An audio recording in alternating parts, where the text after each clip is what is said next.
Just let me welcome you again to this first parallel session of the Global Fashion Conference in Lyon.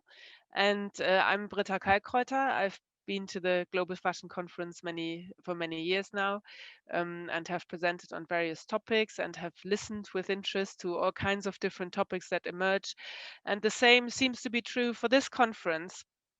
We have a theme for the conference, but we also have a wide variety of topics. And even in this session, you can see that communication has been tackled by the various presenters of today's session in very different ways. And I hope that will be of interest, and that we will be able, perhaps in the questions afterwards, to connect those different viewpoints on communication around the idea of making clothes, fashion and so on, a little bit. So I'm looking forward to that discussion.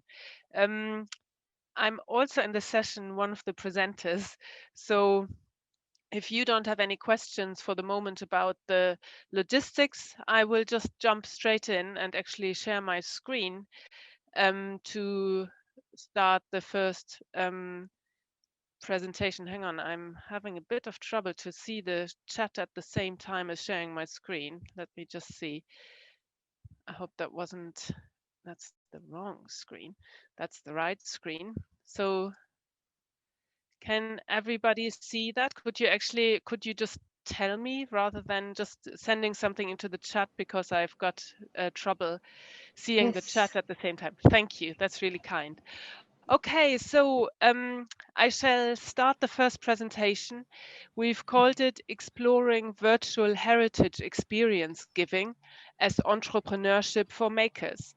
And we've selected this research project as our contribution to the Global Fashion Conference here in Lyon, under the strand of communication technology. And we're very much looking at how this can be in the service of social, economic, and environmental sustainability.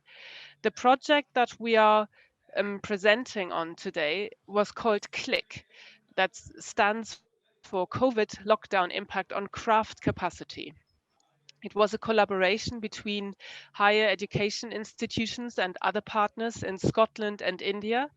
It was funded by the Global Challenges Research Fund here in the UK. And you see Harriet Watt, the National Institute of Design, Shrishti Manipal, they're mentioned as the higher education institutions, and all the participants from the research side on the left hand of the slide. Four of us are here today to present our approaches and findings in turn. I will just speak about the background of our project and tell you a little bit about the perceived urgency we saw and the theoretical framework to our research study. Now, we very much agreed that crafts were changing. In India, where we looked especially, crafts employ up to 200 million people, and they do so in very different ways. A minority, like these two guys here, are directly employed in the fashion supply chain. So these two actually work for Manish Arora in a studio near Delhi. Now, they were obviously hit very directly by the COVID pandemic and the lockdown as fashion supply chains collapsed because of logistical issues and because of a lack of trade in the fashion sector. They weren't the only ones affected. We especially looked at crafts that actually rely on other ways of making money. These are independent craftspeople that rely on fairs to actually sell their products, and very much also on tourist trade, so on passing trade and showing their way of working to people. This is Sita Ben, an embroiderer in Ahmedabad in India, and you'll see a little bit of her work later when our research associate Amisha shows what work she has done with her. There's also another problem, not just in India, but especially there perhaps, where there is relatively little central support for what is largely an informal sector of the economy. So these aren't easily captured by furlough schemes or government support to businesses as they were forced to lock down. There's also another aspect, and that's why we're very much aligning this to sustainability. there's a lot of literature at the moment that suggests that we are approaching peak stuff, that we have to stop producing ever more goods for people to consume, not just in fashion, but especially in fashion as well. There's also literature about the digitization as a democratic endeavor. So to actually get things to people who otherwise would not be able to participate or consume them. And we wanted to see whether we can bring these two strands of sustainability desires and making in crisis into one research project. There's a host of literature at the moment. You're welcome to take a screenshot of this. To the left, you see all kinds of current papers that we have digested for our study. I just paraphrase what the key themes are. There's a lot of interest in how we can make accessible what people do with their hands, despite of distances and language barriers. People are interested in what digitization does to authenticity, how we can communicate heritage digitally in a reliable way, and also the idea of how to make money with it. So, what is the entrepreneurship of makers when it happens digitally, and how can we monetize digital craft? Our two main aims then were as follows. We wanted to actually see how pedagogy around making in a digital forum, how that can actually empower artisans to gain more control over economic well-being. But in our second aim, we are also very aware and interested in what the opportunities and implications of this are, as we are seeing an artisan role move from producer of physical product that we will then consume to something that is more in the area of intangible cultural heritage, but still with a paying audience. And with that, I hand over to Swati in India, in Bangalore, for the methodology we used. Swati. Yes, thank you, Britta. So I would like to, in the following slides, take you all through the methodology we used as a team. So the first one is the contextual review of what already exists on the digital platform. The second was working with a focused group discussions with identified super users. And the third was interaction with super artisans. Next slide, please. Britta, next slide, please. Yeah, I'm trying. It's not quite obeying me. Bear with me. Okay, That's not a good, that is curious. Hang on, I'm really sorry, Swati. no I don't problem. know what has happened. I might have to stop share and go back into share. That is terrible that this happens. Not on my own slides. Let me try again.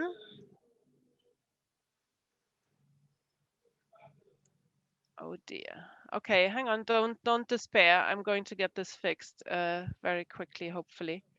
So this is where we are, and this is where. Okay. So I'll try again.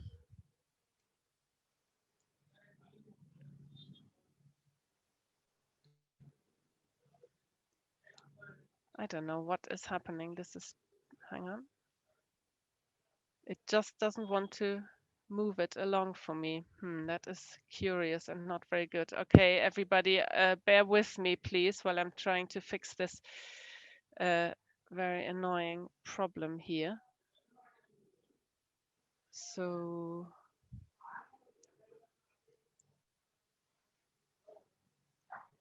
okay, that should be. I take it you can, at the moment, you can just see me frantically trying to do something at my desk, can you? Okay. Yeah. Yeah, okay. We shall try again. And we still have the same problem. That's ridiculous. Okay. Should I try sharing my screen? Yeah, we might have to go to that. I'm so sorry, but I have no idea what is happening. I have one more idea. So I can try this. Can you see the screen? Yes, we So can. yeah, okay. So if I go into that, It's still, oh, it will. Hurrah, we're back in Oh, business. Sorry, Swati. Okay. thank you. Thank you.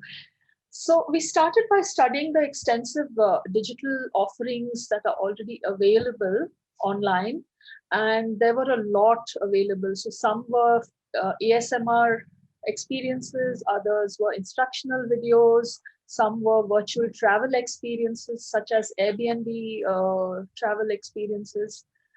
So within this vast array, we focused on some relevant material for our projects. And these were specifically video instruction packs by designers, which were available on their websites. There were a vast array of YouTube tutorials made by amateur artists as well as home crafters. Next slide, please.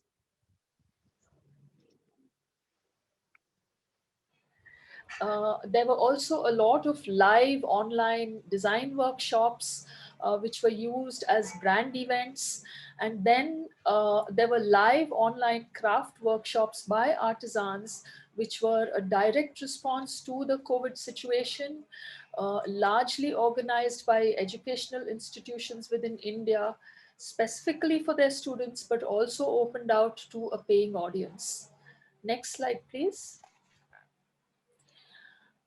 We also had access through one of our team members, Yvonne, to previous educational materials and instructional videos that were used in higher education. And this really was a great resource for us moving forward in our work. Next slide, please. The next important, sorry, the one before this, super users. Yeah. So the next important method we used was to work with the identified super users, and we had several focused group interactions with the super users. These were a diverse group of people from both Scotland and India who were familiar with cultural tourism, had previously visited or worked with craft communities, and who themselves were craft professionals as well. So there were some very interesting insights that emerged from these focused group conversations. The first one was it was important for us to create a brand identity that would stand out amongst all the many different offerings that were already available online, that the emphasis had to be on the experience of cultural tourism rather than on an instructional experience, because the artisans and craftsmen themselves were not very capable as demonstrators, or were not familiar with this new medium. And then, therefore, this cultural tourism could focus on showcasing the craft as a rich repository of vanishing skills. And lastly, this would ensure that the craft remained in the public eye and had a wider reach. Next slide, please.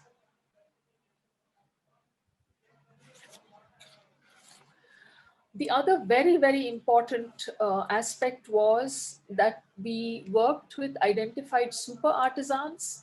And here we helped build capacity by upskilling through a lot of pilot trials. This also helped them to get alternative income during this acute economic shortage. And yeah, which will further be sort of emphasized by my colleague, Amisha. Next slide, please. Yes. And through all this endeavor, we collaborated with some NGO partners who helped us to widen our reach, to work through crowdsourcing, to find volunteers, to extend our reach to many more artisans. And with this, I'd like to hand over to my colleague Amisha to talk to you about the results of our project. Hi.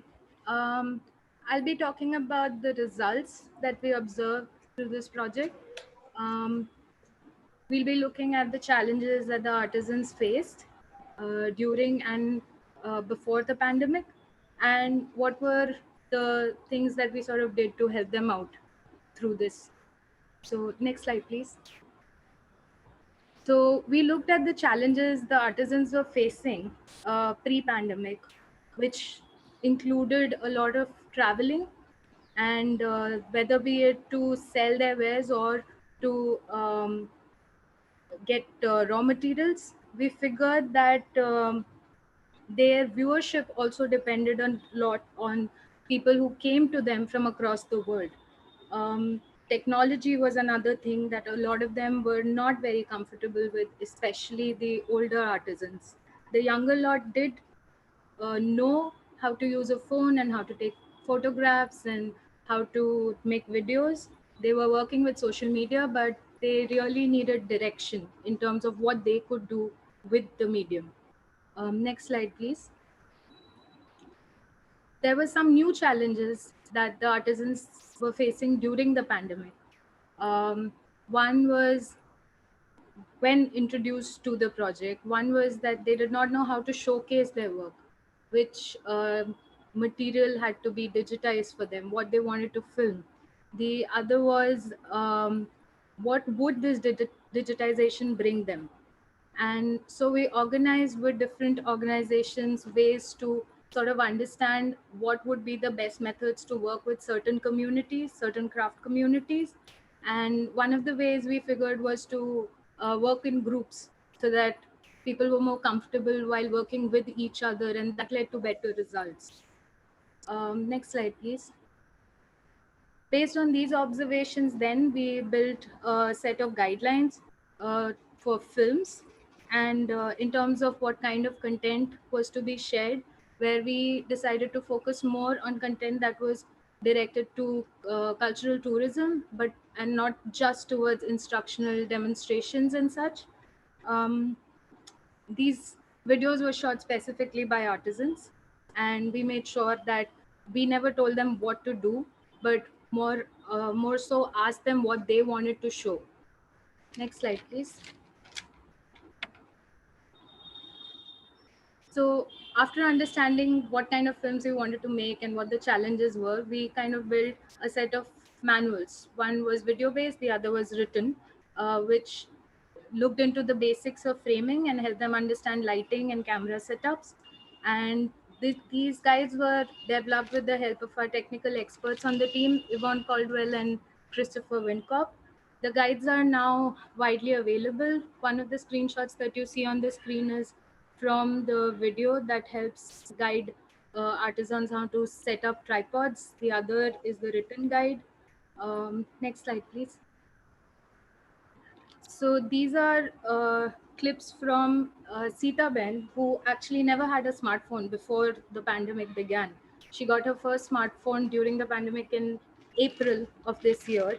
And the first video is a screenshot of her making the video on the 17th of August. And then the next is on the 25th of August. I don't think we're able to play the video. Are we? Yeah, I don't think so, no. And what I'll do is I'll put the links into the chat afterwards for people to look at it. It's a real shame, but since with my fuffing about with the presentation, we're already a little bit late. So we'll need you to take Amisha's word That's for all it. right. Yeah, okay. Just take my word for it. But So, we'll put them into the chat.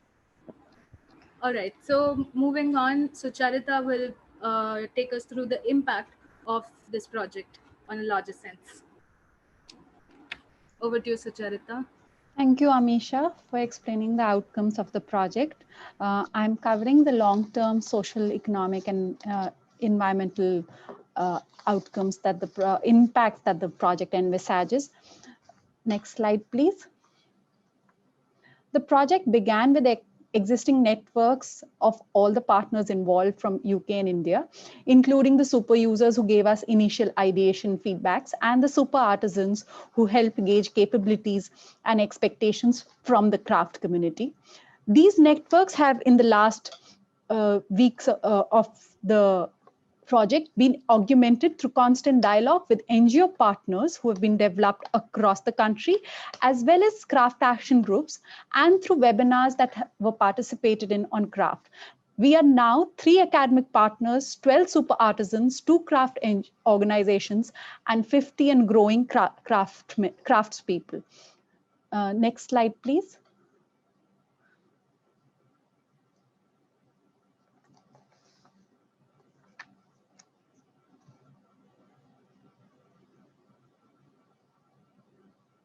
Next slide, please.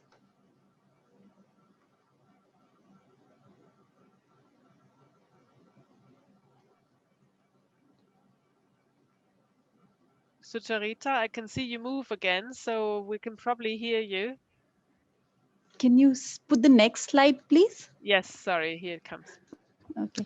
The main outcomes from the crafts people were the videos, the content of their craft and cultural heritage that has empowered them through visibility and wider circulation in the digital world.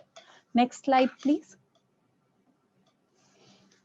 You see here 2 of the 6 vernacular translations of the guide for the video making, which was created by and through the project participants. It is being widely circulated in the craft networks as the long-term capacity building impact of the project. This open access has empowered the current and eventually will empower all craftsmen to have appropriate and augmented digital presence. Next slide, please. The intangible long-term impacts of the project have been in the area of identity of craft and cultural heritage.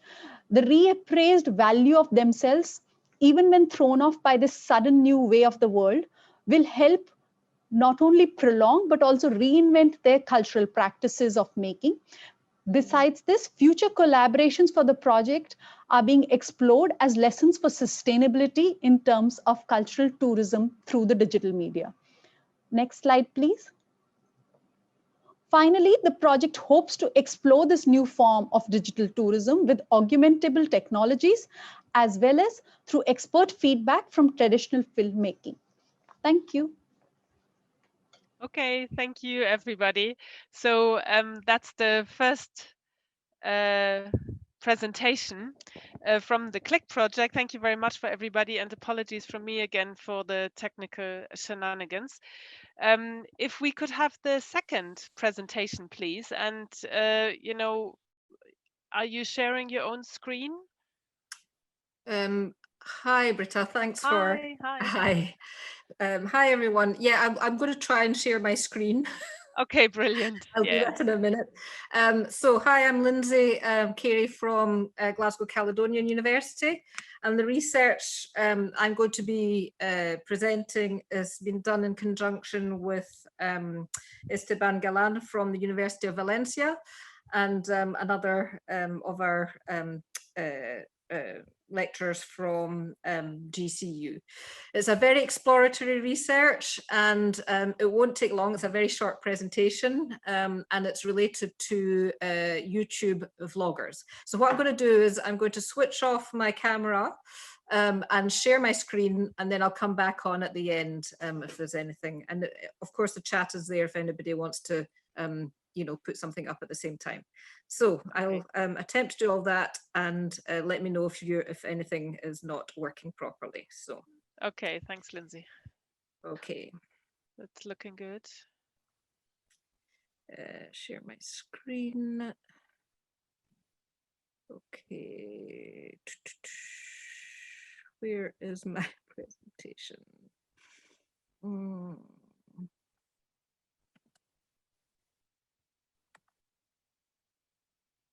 Yeah, we can see your screen. Okay, can everybody, if you just, Britta, if you just give me a. Yeah, at the moment we can see your desktop with the file, so we can see all of your files. So we haven't got your presentation can you see yet. Can you see my my presentation? I've got it on a full screen in my. No, not yet. No, at the moment we're on. We can see the folder. Please stop share the screen. Stop sharing the screen and do again, because you have shared the page, the file, not the screen, the PowerPoint you wanted. Let me try again. So PowerPoint. It will appear on the tab some windows, please select the window where you see the PowerPoint. Okay. So share screen.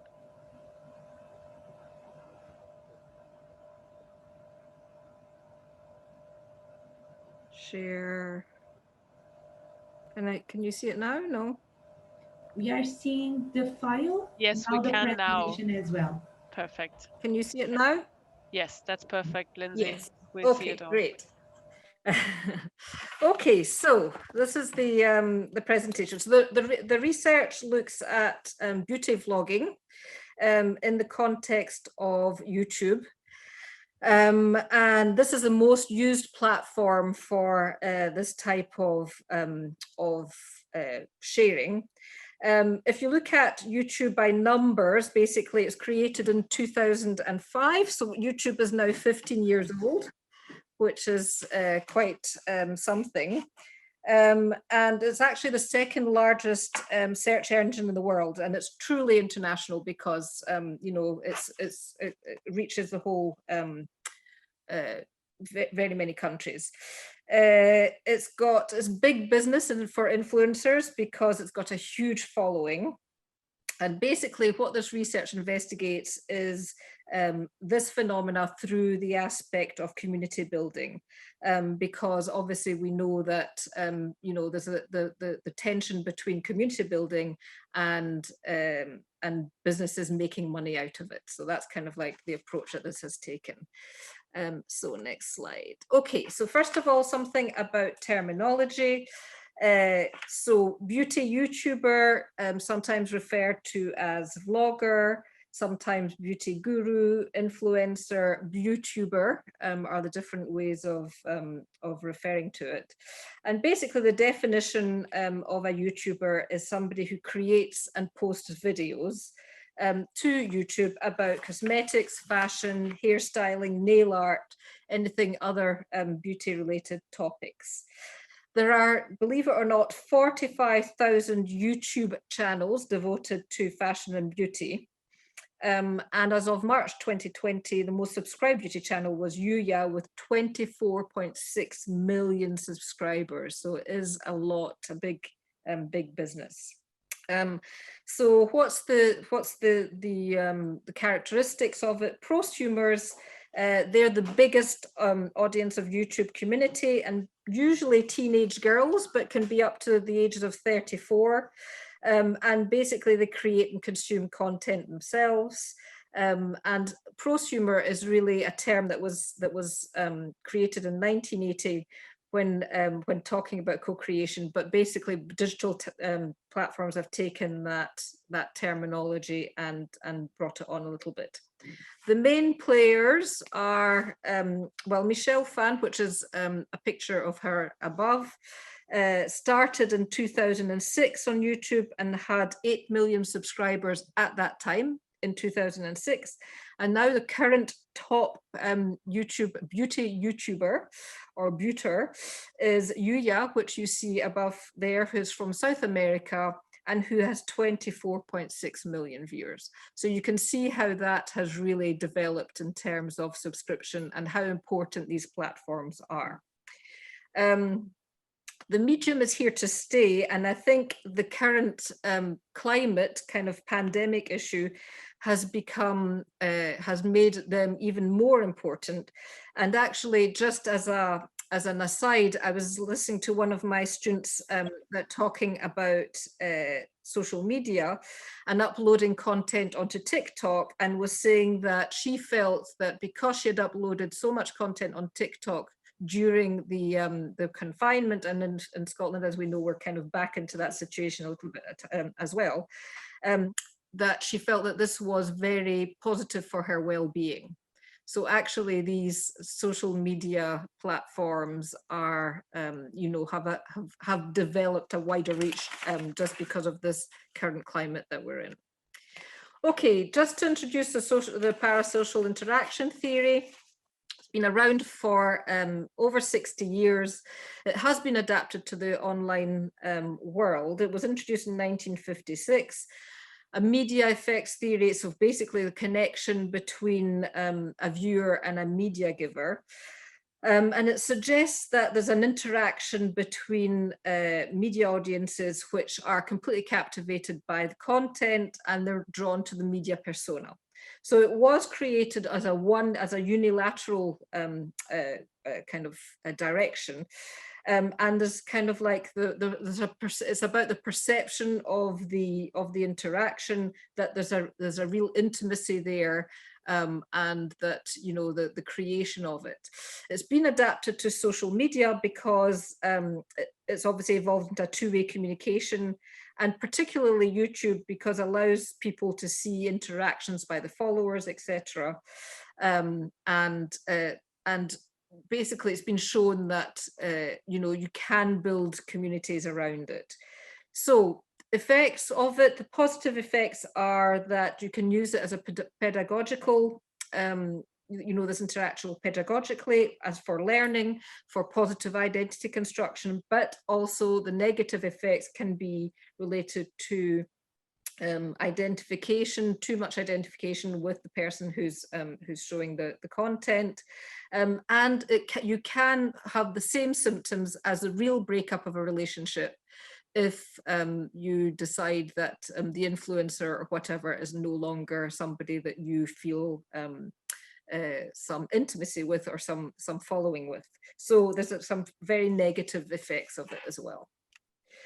Okay, so this kind of exploratory research was just looking at that relationship of the engagers and the influencers within this context, using elements of the PSI theory, and in particular looking at the two-way interaction aspect as a community building, because that in the literature currently, that is the one area that is a consensus, that there's community building through these social media interactions.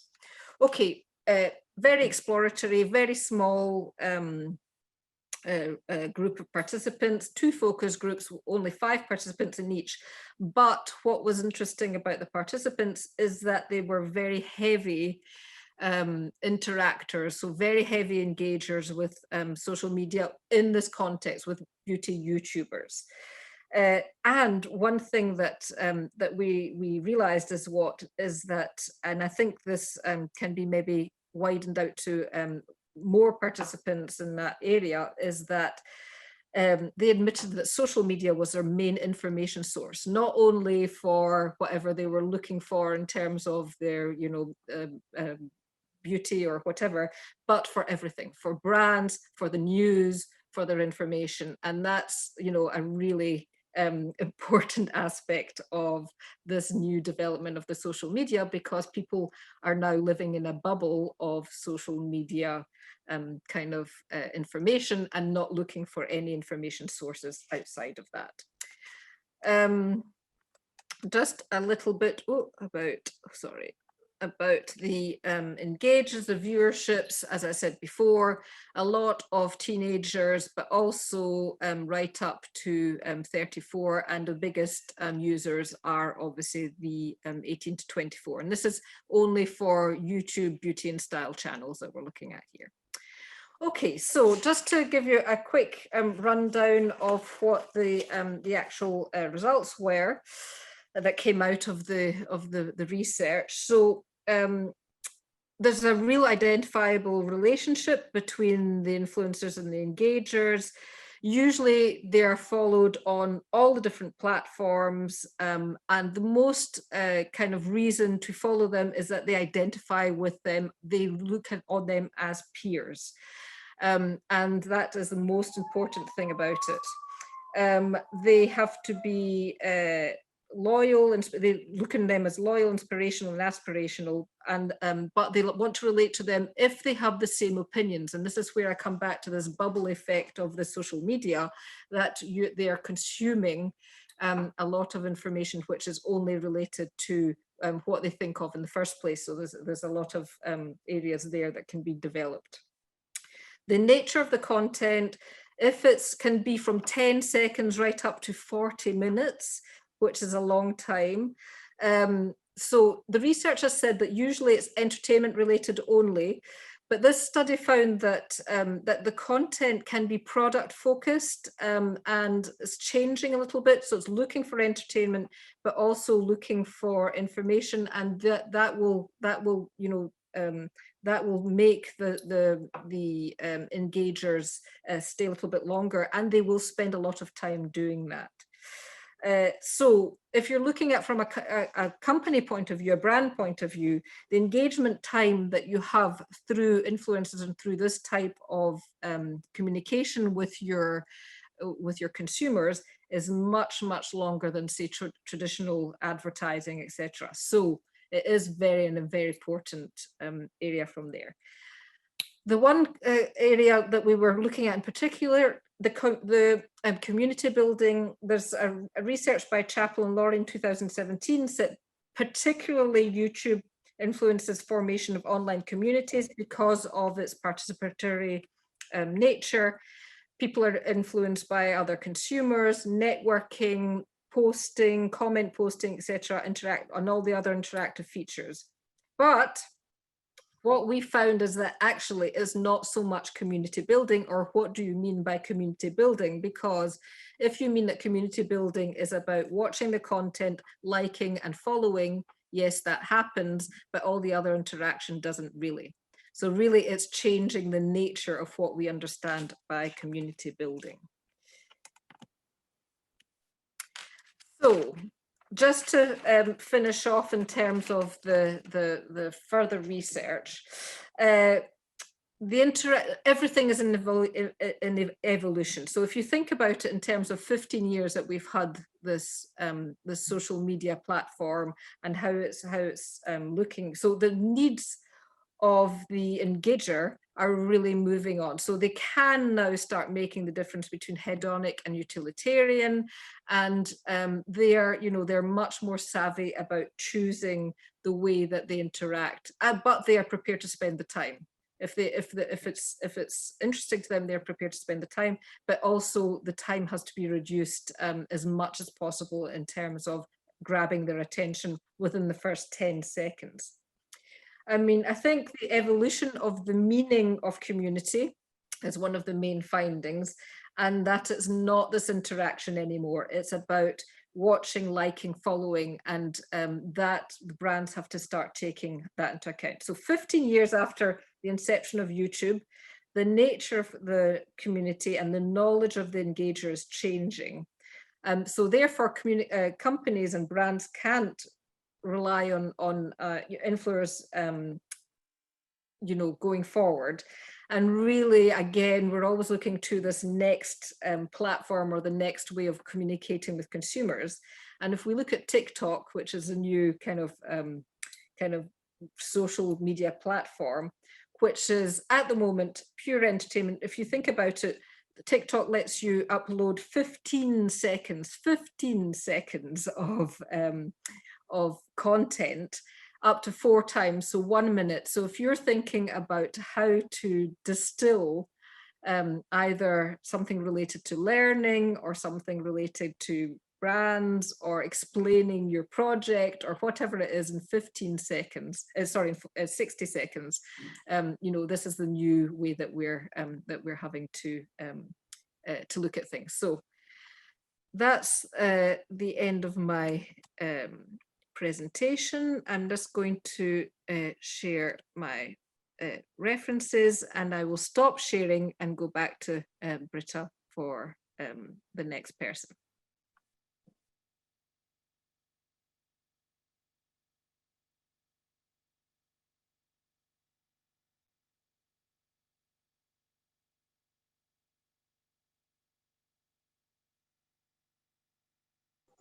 You are mute, Britta. We still can't hear you.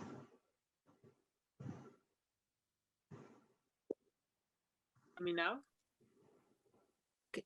Yeah? I can hear you now. I can hear you. Okay, super. So if you would like to keep writing down your questions for our questions and answers after, and we'll come to our final session. Miriam, if you would like to share your screen or just speak, show us your view and speak for us. Miriam, are you there? I saw you earlier.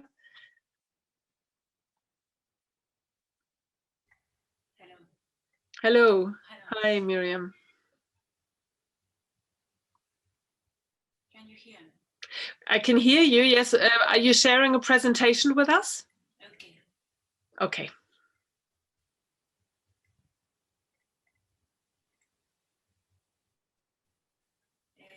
Could you see the presentation? Perfect. We can see your presentation. Yes. Yeah, thank you.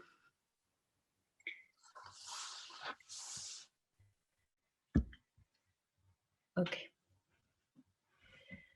I'm Miriam Garcia Calaza. I'm PhD student at the University of Vigo, and I'm very pleased to present the paper called Friend Networking, Social Networks, and Circular Economy. The present work is based on the study of current fast consumption patterns and social networks, especially referred to fashion. On one hand, following Bauman, acquisition and disposal of objects has become an everyday and almost automatic activity. Therefore, consumerism is changing to circular economy. And on the other hand, Benedetti stated that almost half of the interaction generated on a website through a social network finally translate into action. So social networks users are demanding new applications focusing on reusing and reselling, which use similar interface and tools as a social network. So the main object paper is the role of fashion culture in the above mentioned contents and to study the new luxury concepts in fashion underlying clothing resales applications. To this end, a specific tool of marketing and communication has been used, the PESTEL analyze. PESTEL is the acronym for political, economic, social, technological, and ecological trends, and it consists of a descriptive technique based on a bibliographic review of the current trends dealing with the fashion industry. This tool will be used on a sample of second-hand clothes apps, including Railed, Bestiary Collective, and Depop. They have been selected due to their similarity with social networks, also offering communication, community, and cooperation.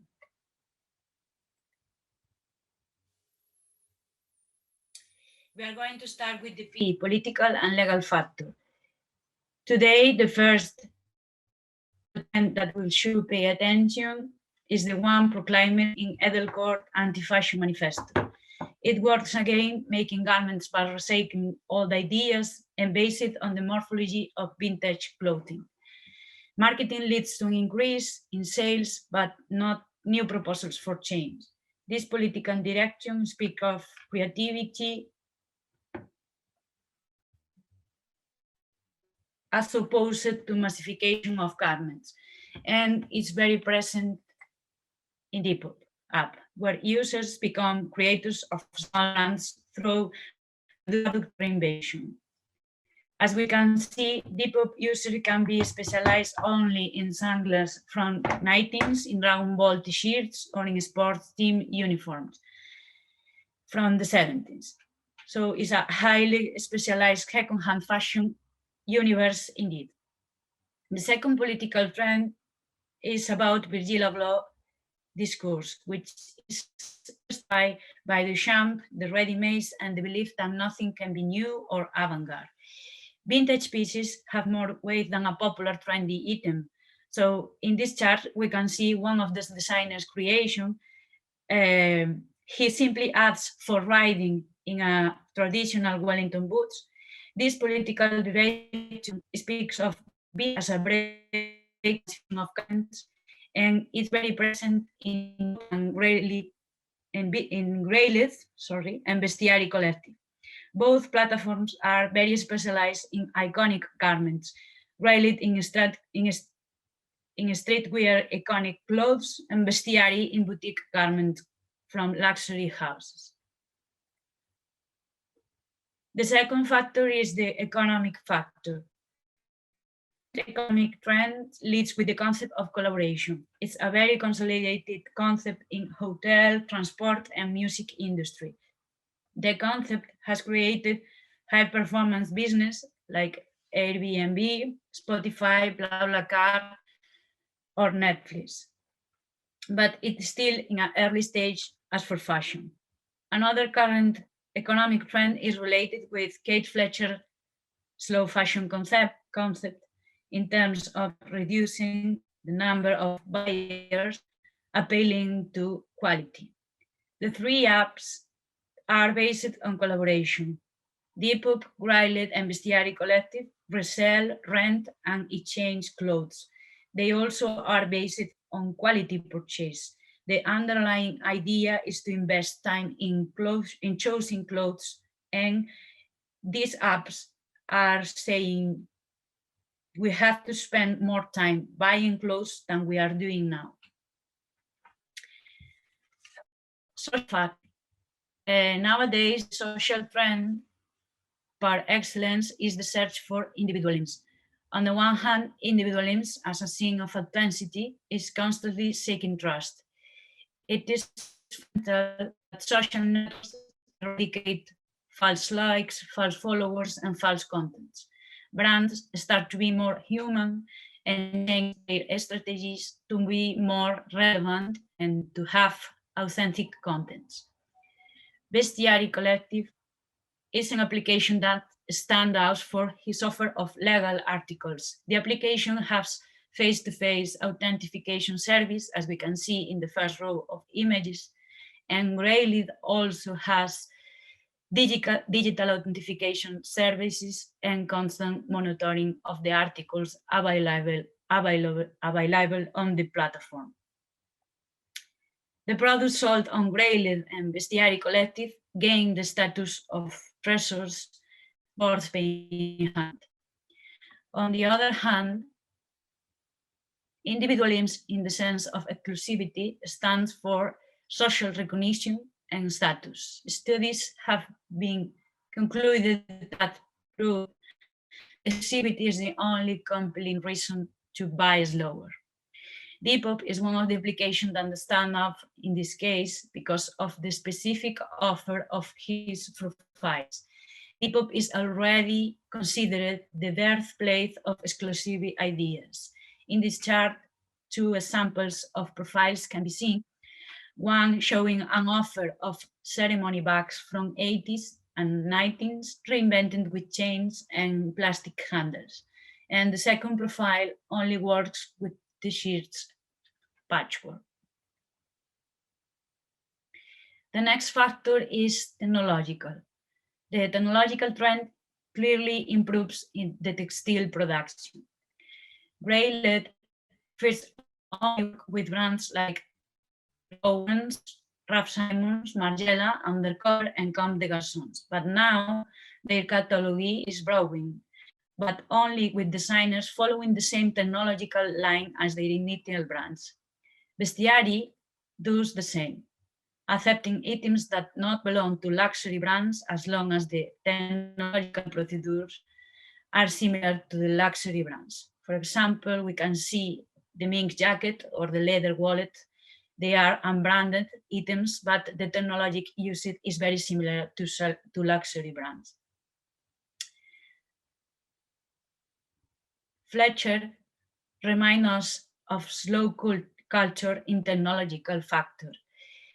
She talked about small-scale production, traditional technique, and local products. Depop is the highest expression of this concept.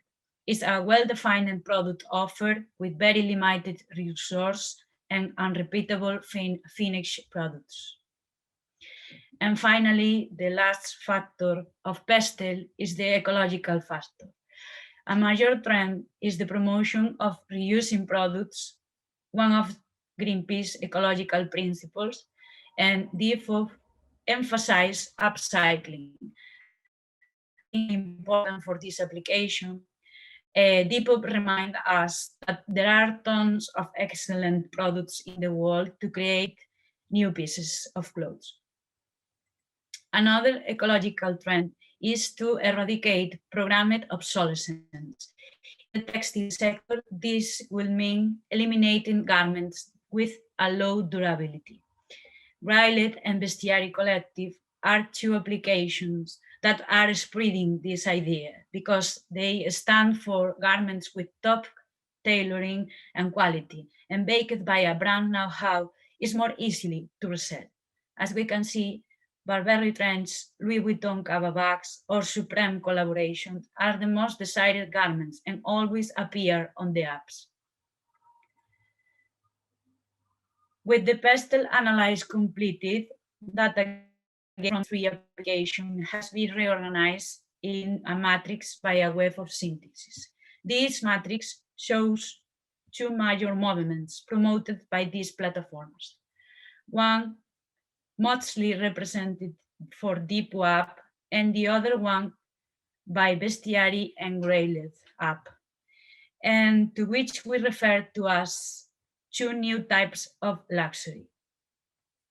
Luxury is a subjective and relative concept, but given the meaning of time and manufacturing spent, these 2 features can be directed. One guided by creativity, reflection, exclusivity, innovation, and repair, and the other guided by vintage, collaboration, authenticity, iconic, and redesign.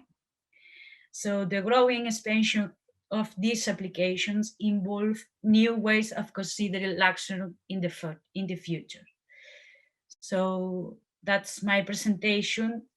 Trend networking, social networks, and circular economy. Thank you for attending this presentation.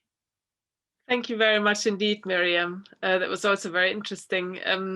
And if you stop sharing your screen, I suggest would all presenters and listeners to the sessions like to show us their videos, perhaps, and then we could actually have an idea of who's in the session. So if you don't mind, everybody who can switch on their cameras, and then we can start the question session. Now, I don't see any in the chat as yet, I think, any particular questions.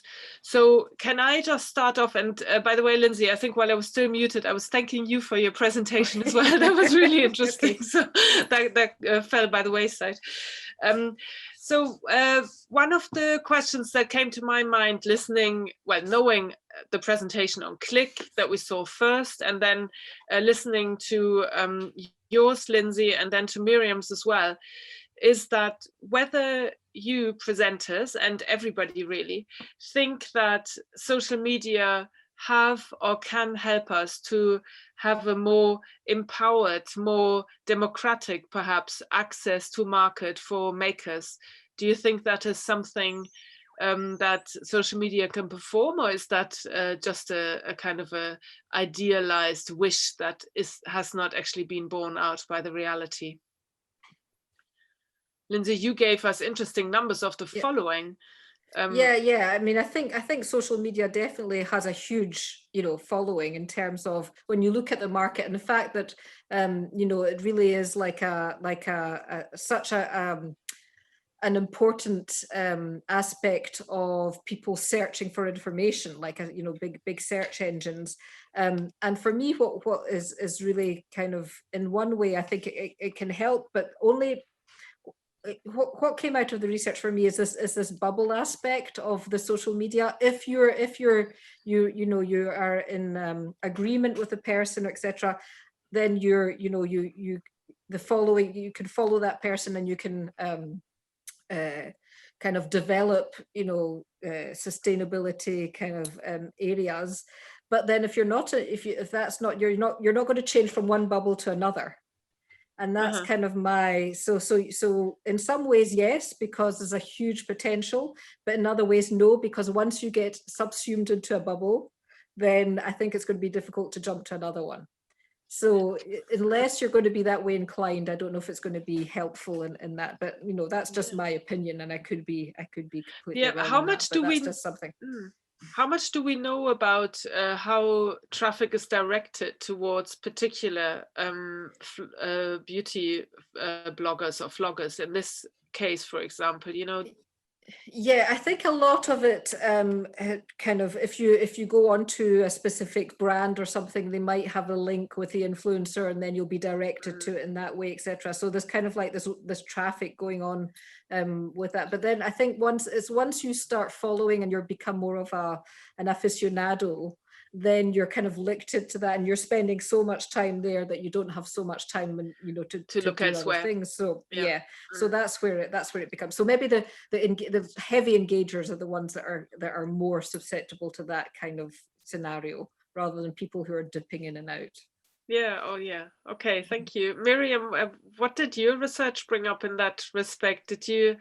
You know, you mentioned something about, you know, that it chimes with slow fashion, the platforms that you had a look at in terms of small scale, local, individual production and so on, in terms of curating, I guess, a sales room. But how does this kind of bringing to market work on these platforms? So how is traffic directed to those? Who is seen most by consumers?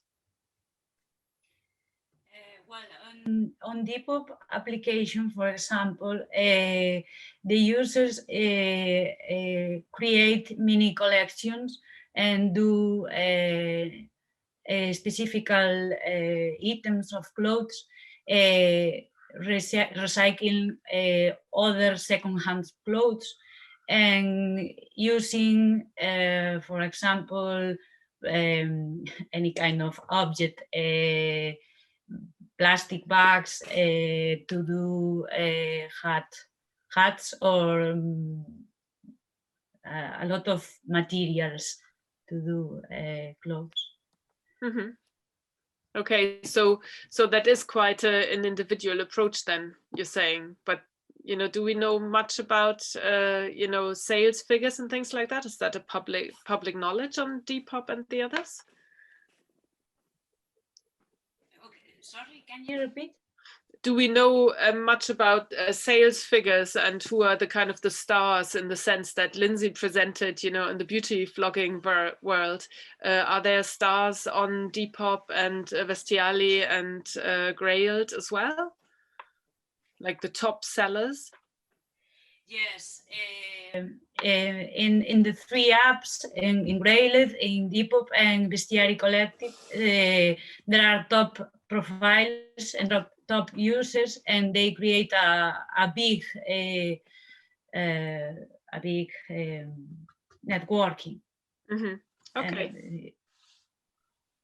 Okay, I'm asked these questions because this is, and my co-presenters might want to chime in, something that we very much came up when talking to our entrepreneurship and marketing specialists, you know, that it is all good and well to have the best possible product, you know, digitally, but it doesn't mean anything if you cannot direct it towards potential users, or in this case, buyers. You know, we're not talking about making educational videos for, you know, of even as, you know, fun without paying customers. This is really meant as, you know, an income stream for makers who otherwise might struggle.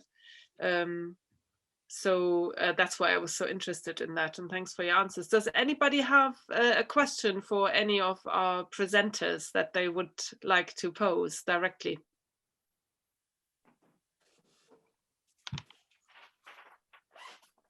You could just switch on your video or ask a question if you wanted to. We have stunned them into silence, Britta. I know, that's shocking.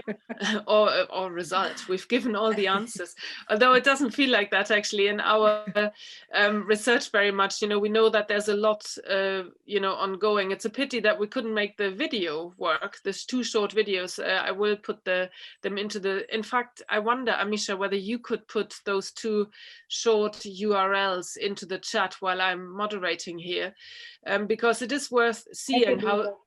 thank you, how a little intervention just to bring technology to people who are otherwise not so well versed in it. Sita Ben is a lady in her 60s in central Ahmedabad in Gujarat with no particular reason to be, socially networked, to be digitally literate beyond phoning somebody so far. So a little intervention just to empower somebody to reach out to new shores was really quite, it was quite powerful. But we realized that there's much more to do to, to make that into an economic proposition for the future, once the project has ended. It's actually still just ongoing in India. But, that is obviously can just be seen as a seed fund for people getting into this. And, even if we reach out to all of the 50 artisans, we mentioned that there are about 200 million. And that's just in India. There's makers everywhere. And not all of them are equally good, so there needs to be some quality control as well, of course, to do that. Can I ask you a question? Sorry, can I ask you a question? Did you get is the research funded that you presented? Was it funded by? Yeah, it was funded by the Global Challenges Research Fund, so by UKRI, and so it was very much meant as to bring solutions for sustainable development goals for the UN SDGs. And we looked, for example, at gender. That was interesting, actually. I thought in your beauty one as well. I meant to mention that, that's obviously quite a female-dominated, although not exclusively female area. We try to very much direct traffic towards female artisans as well. And Amisha mentioned that there was a particular shyness, amongst female artisans, perhaps a tendency to put their, not to push themselves out there as much as male counterparts. So that was one of them. The obvious ones also were, of course, economic empowerment, and there has been quite a problematic relationship between makers and fashion houses, for example. And I know that is not just the case in India. I mentioned Manish Arora, who works very strongly with artisans there. Rahul Mishra works with artisans in a very different way. And there's my Indian colleagues could give much better examples of the many, many fashion designers, local or international, who work with craft. But the same could be said for French fashion houses as well, of course. I mean, they've been known to buy up industries for reasons of keeping them alive, but also very selfish, I'm sure, to monopolize that particular craft for their brand. So, Chanel, the Métier d'Art, initiative, is a good example of that, I would think. And it has reached into the borders here as well, the Scottish borders where we are. There's links, of course, with luxury knitwear factories that Chanel was very interested in. Yeah, it kind of reminded me when you were doing your presentation a little bit. We have quite a lot of, in fact, I'm in a project at the moment with Harris Tweed. Everybody's in fact that they're, manufacturers of cloth, as we know, but then they sell into, the crafts aspect of it. A lot of people are using the Harris Tweed for many different areas. And the control of that. Exactly, and the control of being able to control the brand, but also to feed into that crafts market is, is really difficult. So it's just an aspect that I thought was quite similar to what you were talking about. Yeah. Now people will just have to chip in, raise their hand, or just speak if they're like, yeah, Swati, please go for it. Yeah. Thank you, both Lindsay and Miriam, for your presentations. I have a question for Miriam. So what I want to know is, it's very interesting, your presentation. You talk about social networks and circular economy. So in the current COVID situation, where people have become so housebound and more dependence on digital platforms for everything, right, from buying to education to everything. And also the fact that we socially have sort of become in some ways isolated, and therefore one doesn't feel the need for acquiring more things and say even more clothes. So how has that in any way influenced people to become, like, say, home crafters, or how do you see this whole idea of sort of you spoke about upcycling and slow making and slow culture. So is there any such impact? The three apps have a extension of the apps, and they have sometimes pop-up stores. Can you hear me? Yes, no? And they have pop-up stores, and the teenagers who are doing their mini collections at your room and at your house, at their house, come to this pop-up and sell the collection of the products, and they construct a networking between them, but they prefer the apps.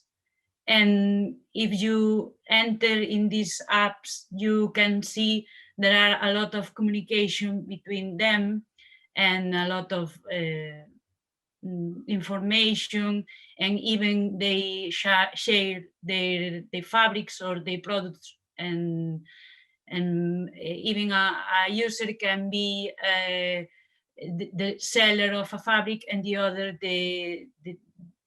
the person who construct the product, and in the other case.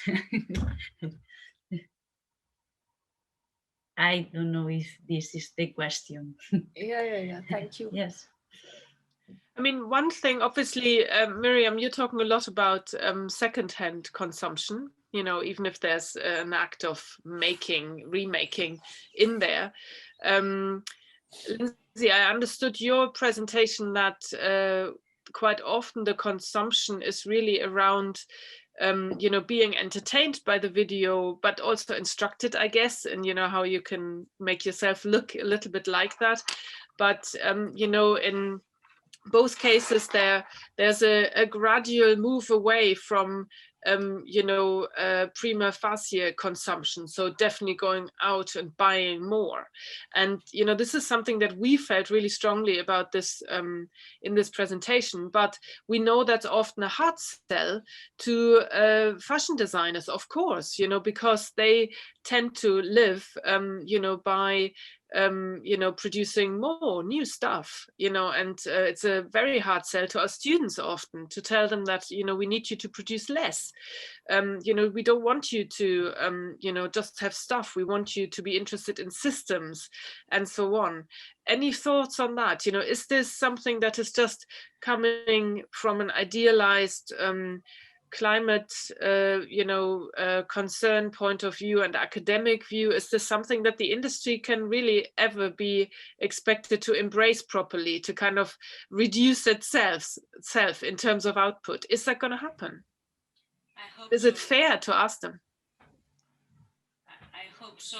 This happening because I think they have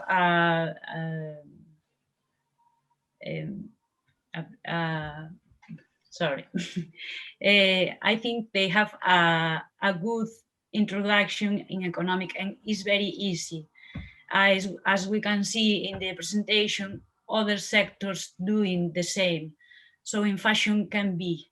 We can start with fast fashion. We can transform this way of production, but it's very difficult to do with these high fast fashion and companies. I think this is a very answer, a very easy answer. Would you agree, Lindsay? Have you got hopes that there might be a change? Yes, I think teenagers more and more use secondhand, and more are more into the history through a collection, and they want to be the culture of fashion.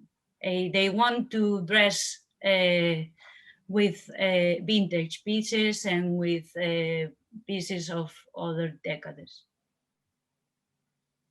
I think it's a very good solution. Lindsay? Yeah, sorry, I just got chucked out of Zoom there, and I've just come back in, so I didn't actually hear the question. Oh, right. The question was whether, you know, there's kind of in all the presentations, there's an element of moving away from product, you know, and you know, the question is, that's quite a hard sell, not just to students, but presumably also to companies, you know, so is it fair, and can we realistically expect the fashion industry in the context of this conference to step away a little bit from, you know, being focused on consumer goods, you know, to produce less? You know, is that a realistic proposition, or is that just a little bit academic? Yeah, no, I think they have to, because in terms of the pandemic, everything is being reconfigured in any case.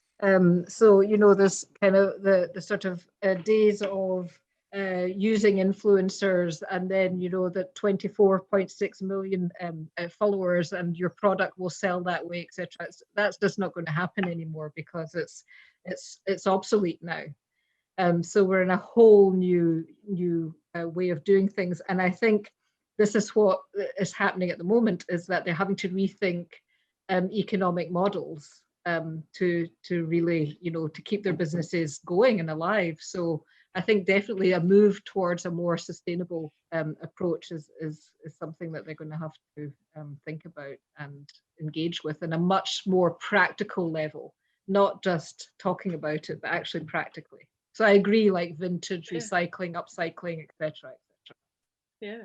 Okay, so I mean, on that actually quite positive note, we might as well end, I think, and hope that really projects of research like presented here today and later today and over the next few days will actually be able to, you know, just produce incremental change at least, and, you know, make some of the COVID effect be a positive and a lasting one.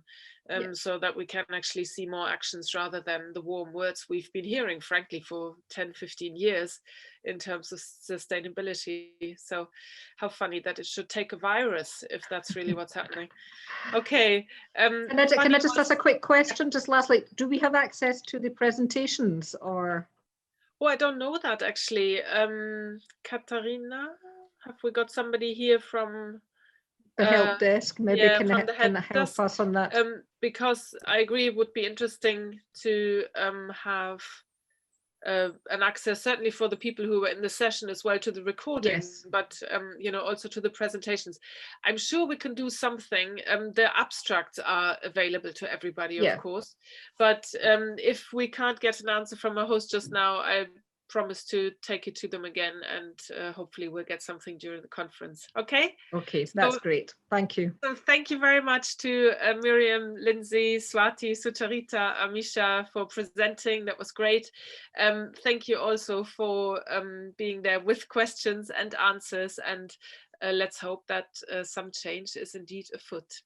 So see you later.